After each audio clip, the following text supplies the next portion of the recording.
Hello, everyone. Good afternoon from Toronto. I am very excited to speak to you all today. And as a 19-year-old youth, I belong to uh, probably one of the largest stakeholders of civil society. And youth, young people below the age of 25 constitute more than one third of the population. And in many of the developing nations, we make up the majority. But the problem is that we continue to be at the end of the value chain with our needs and wants just being considered as dispensable. And this includes our dreams and aspirations and our rights. They're deemed as frivolous.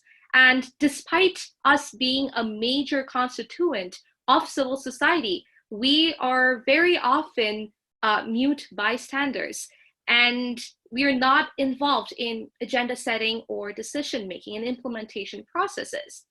And this inequity has impacted our past, it's impacting our present, and it will definitely impact our future unless we take the reins of our own destiny into our own hands.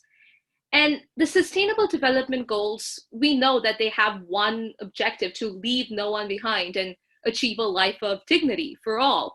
But the question is, are we even remotely close to achieving this target?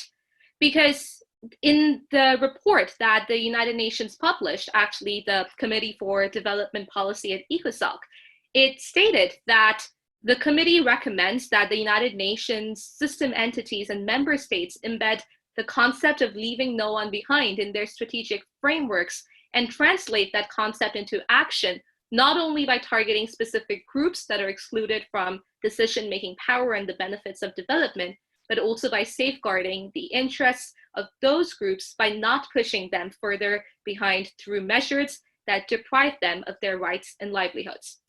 And it's now been 2 years since that report was published and adopted and accepted. And the problem is that the opportunity gap continues to widen.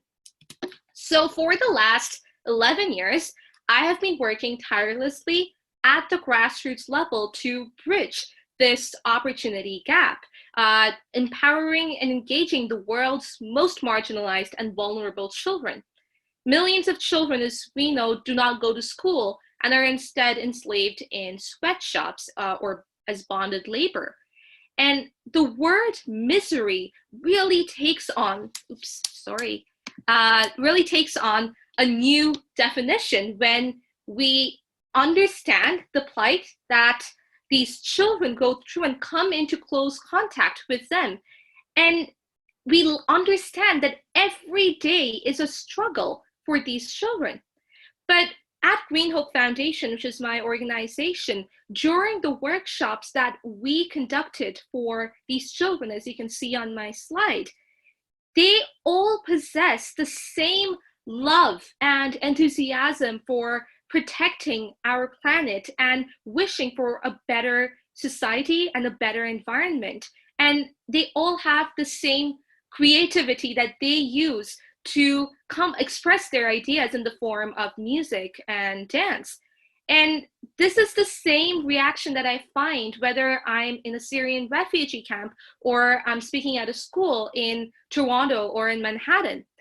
And our mission when I founded Green Hope Foundation is to empower these children and youth using education for sustainable development as a transformative tool, because it provides the knowledge, skills, attitudes, values, and behaviors required to think and act for a sustainable future. And it really empowers them to learn to build a better earth than today's. And since our work is global, we work officially in 15 countries and have reached out to over 57,000 young people worldwide. We circumvent the language barriers and social barriers that we face through the usage of creative methods of communication like music, art, dance, drama, sport, and fashion to teach the children about the SDGs, about global warming, climate change, biodiversity conservation, and now even nuclear disarmament, peace and justice, and well-being. And among these children, you have the most marginalized people of the world who are now taking actions to localize the Sustainable Development Goals. For example, our chapter in Kenya is working on a no plastic campaign in the slums.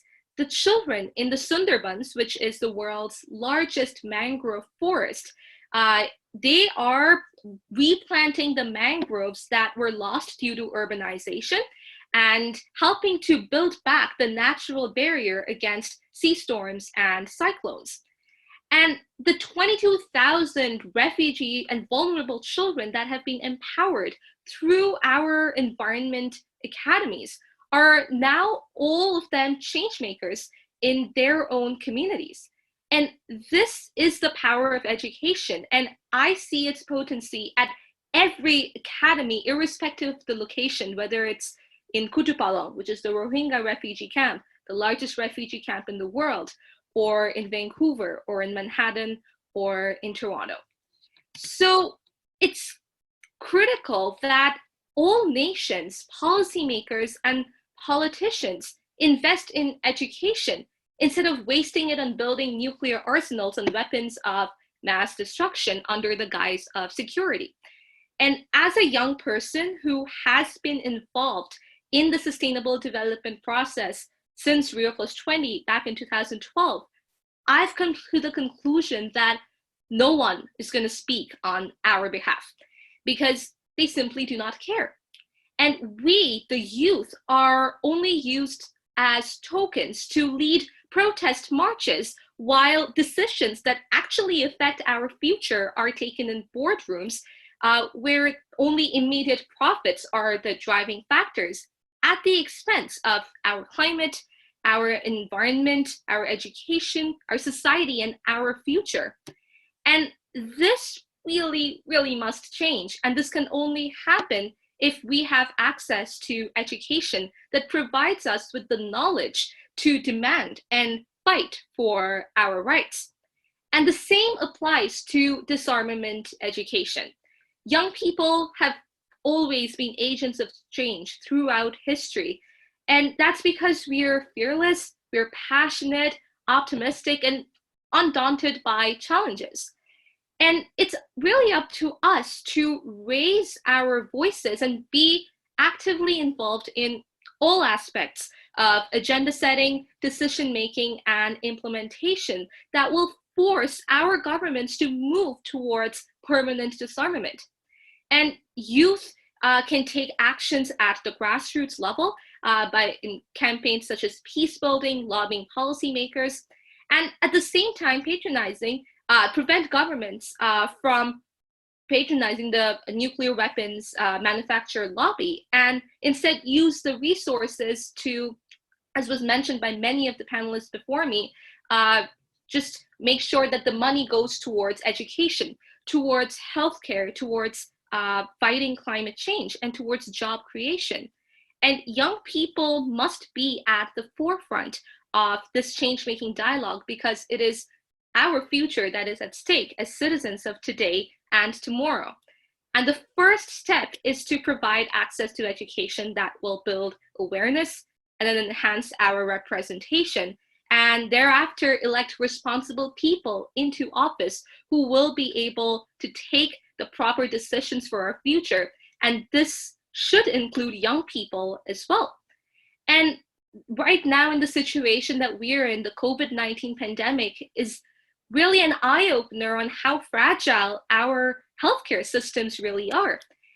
The nuclear weapons arsenals that all of these nations have, they are not effective at all when it comes to protecting our society from such a deadly disease as the COVID-19. So really, it shows that we must focus our funds and our money on protecting our society and our planet, making it go towards healthcare and the environment, like I said, instead of having this false sense of security and building weapons of mass destruction and essentially taking away money from the areas and industries and sectors that need it the most. And we need to ensure in this area that we really build a balance amongst the economy, the society, and the environment, and not move towards nuclear weapons, but away from them, and make sure that we're actually able to create a sustainable future, one where it's just, equitable, and sustainable.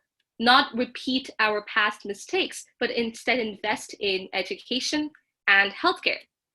And to all those leaders obsessed with stockpiling weapons of mass destruction, we must remind them of Nelson Mandela's words, who said that education is the most powerful weapon which you can use to change the world. Thank you.